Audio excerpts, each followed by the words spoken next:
तर राज्यातल्या शेतकऱ्यांसाठी मोठा दिलासा देणारी बातमी. यंदाच्या कर्जमाफी योजनेत रकमेची कुठलीही मर्यादा ठेवली जाणार नाहीये. पूर्वीच्या योजनांमध्ये 1.5 ते 2 लाखापर्यंतची कर्जमाफीची मर्यादा असल्यामुळे अनेक शेतकरी वंचित राहिले होते. नमस्कार, महाराष्ट्र कृषी बातम्यांमध्ये तुमचं स्वागत. आज आपण एका विशेष वृत्तांतासह आलो आहोत, कारण महाराष्ट्राचं कृषी क्षेत्र सध्या एका मोठ्या वादळात सापडलंय. एकीकडे कांद्याचे भाव कोसळले आहेत, तर दुसरीकडे आंतरराष्ट्रीय संकटानं निर्यातीचे मार्गच बंद केले आहेत. अशा परिस्थितीत शेतकरी पूर्णपणे हवालदिल झालाय. तर आज आपण या सगळ्या घडामोडींचा आणि त्यावर सरकार काय करतंय याचा सविस्तर आढावा घेऊया. आज आपण काय काय पाहणार आहोत.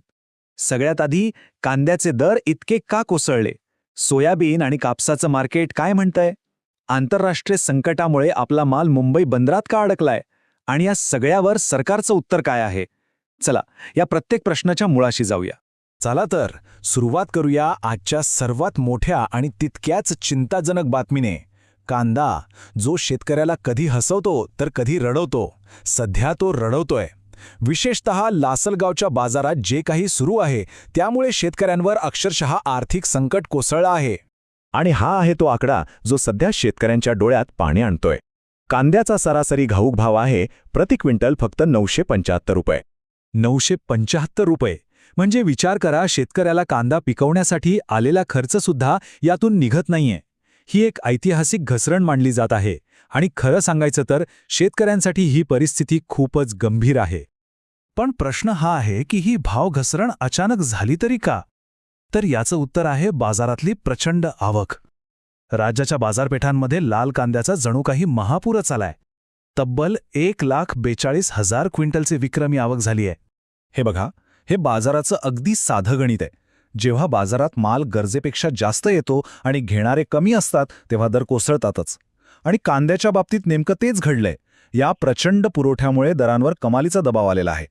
आणि गंमत बघा, किंवा याला दुर्दैव म्हणूया, इथेच या संकटातला एक मोठा विरोधाभास आपल्याला दिसतो.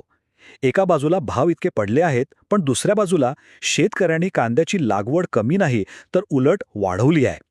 तब्बल 6.59 लाख हेक्टरवर कांद्याचं पीक उभं आहे. असं का घडत असावं? बरं, ही परिस्थिती फक्त कांद्यापुरतीच मर्यादित आहे का, की इतर पिकांनाही याचा फटका बसलाय? चला, एक जलद आढावा घेऊया इतर महत्त्वाच्या पिकांच्या बाजारभावाचा. सर्वात आधी बघूया सोयाबीन. गेल्या आठवड्याच्या तुलनेत दरांमध्ये थोडीशी घट झालेली दिसतेय. सध्या सोयाबीनला 4,900 ते 5,400 रुपयांच्या दरम्यान दर मिळतोय, जो पूर्णपणे आवक आणि मागणीवर अवलंबून आहे. आता कापसाकडे वळूया. इथे तर चिंता अजून वाढली आहे, कारण बाजारात कापसाची आवक तशी कमीच आहे, पण तरीही दर 6,300 ते 6,400 रुपयांपर्यंत खाली आले आहेत. हे थोडं विचित्र आहे.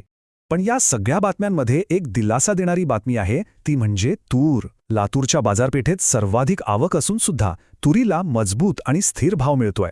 तब्बल 8,300 रुपये प्रति क्विंटलपर्यंत दर पोचलाय. म्हणजे देशांतर्गत बाजारातल्या समस्या कमी होत्या की काय, म्हणून आता या संकटाला एक आंतरराष्ट्रीय किनारही लागली आहे. बाहेरच्या जगातील घडामोडींचा फटका थेट आपल्या शेतकऱ्यांना बसतोय. बघूया कसा. ही एक मोठी बातमी आहे. तब्बल 800 टन शेतमाल, होय 800 टन, ज्यात सोयाबीन, तूर आणि कांदा आहे, तो सध्या मुंबई बंदरात अडकून पडलाय, कारण त्याची निर्यातच थांबली आहे.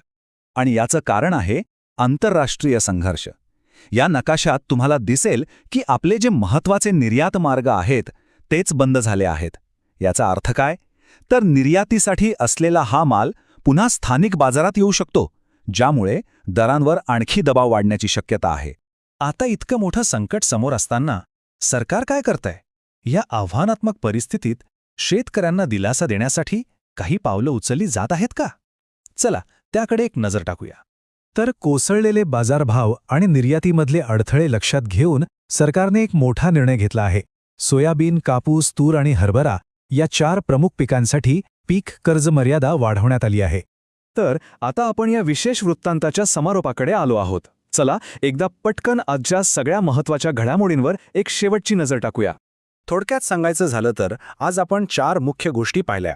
एकीकडे कांद्याचे कोसळलेले दर आणि दुसरीकडे त्याच पिकाची वाढलेली लागवड, नगदी पिकांची संमिश्र परिस्थिती, 800 टन मालाचं आंतरराष्ट्रीय निर्यात संकट आणि त्याला उत्तर म्हणून सरकारने दिलेली पीक कर्ज मदतीची घोषणा. पण शेवटी प्रश्न हाच उरतो, देशांतर्गत बाजारात अतिरिक्त पुरवठा, जागतिक व्यापारात संकट आणि सतत बदलणारे बाजारभाव या तिहेरी कात्रीत सापडलेल्या महाराष्ट्राच्या कृषी क्षेत्राचं आणि आपल्या शेतकऱ्याचं भविष्य काय असेल यावर विचार करण्याची आज नितांत गरज आहे.